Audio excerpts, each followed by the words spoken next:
So if your finger picking feels messy, it's not your chords, it's your timing.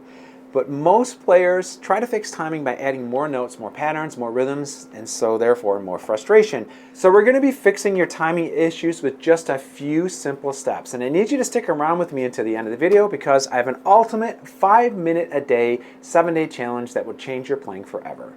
Hello everybody, my name is Jeff Davis. I've been teaching guitar for over 30 years. I hold a degree in classical guitar performance and education, and I run a music school called Plymouth School of Music here in Plymouth, Michigan. But I'm not here to brag about credentials. I'm here to put those credentials to work for you to fix your finger picking. Hit subscribe, like the video, drop a comment with your biggest timing challenge. Let's dive in. Alright, step number 1 for solving our timing issues is to work on what I like to call the big pinch. The big pinch refers to the widest finger, the finger that's the furthest out, the thumb, and also the ring finger playing at the same time. Remember, we don't use the pinky, so it's our two outer fingers that are doing this.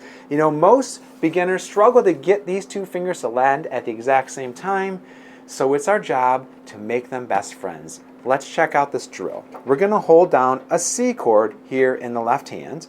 And what we're going to be doing is putting our thumb on the 5th string, our ring finger on the 2nd string, and we're just going to be playing these two notes together. And we're going to be working on playing them at the same time. So what we really want is at the exact same time we're going to play 5th string, 2nd string. And we're just going to get them set, play them again. This is just a warm-up to what we're going to be doing here in the end. But place the thumb down, the ring finger down. You're just practicing timing. You want to avoid this. And off time. We want to keep them at the same time. And the way that it works is it works in a pinching motion. And that's why I call it the big pinch.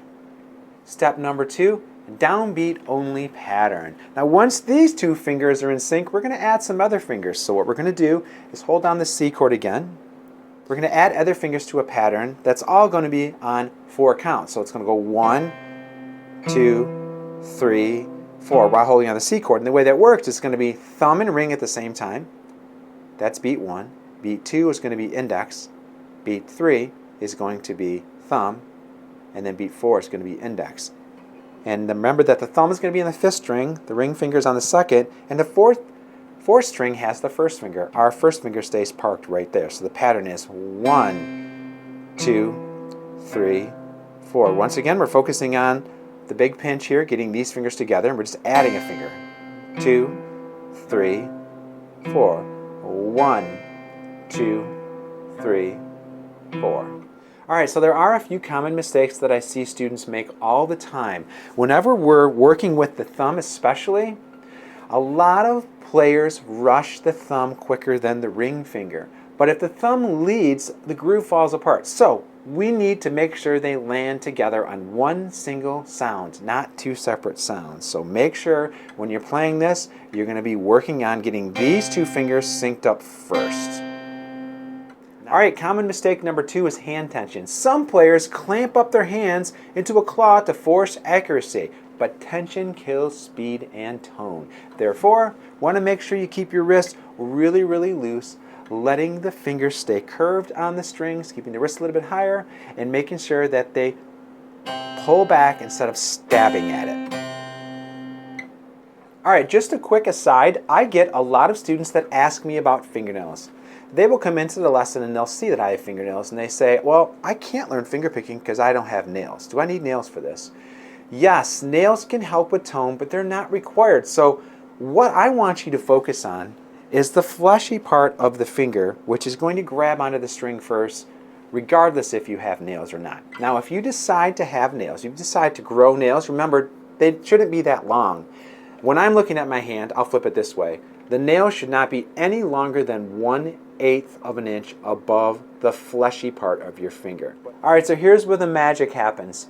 I have a practice track for us to play along to every single day. And remember, without a clear guide and practicing this consistently every day, you're probably going to develop a bad habit or you're just going to be guessing at the beat. So therefore, I want you to follow along with me with the metronome until your timing locks in every single day for 5 minutes.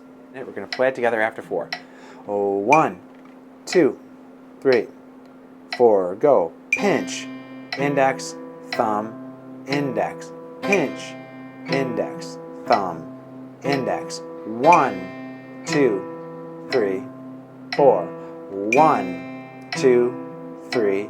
Once again, pinch, index, thumb, index. 1, 2, 3, 4. Last time. 1, 2, 3, 4. 1, 2, 3, 4. So if this video helped you out today, give it a thumbs up, like, share, subscribe, especially share it with a friend who's struggling with their timing as well in the finger picking. And if you need to, go back and watch last week's video on hand positions so you have the best foundation possible. Now, I'm really excited for you next week because we're going to be learning how to do what's called Travis picking, and it's a bit of a mystery to it. We're going to be learning how to put other fingers on offbeats. I'm excited to bring that lesson to you. Thank you for watching the video today, and see you in next week's lesson. Take care.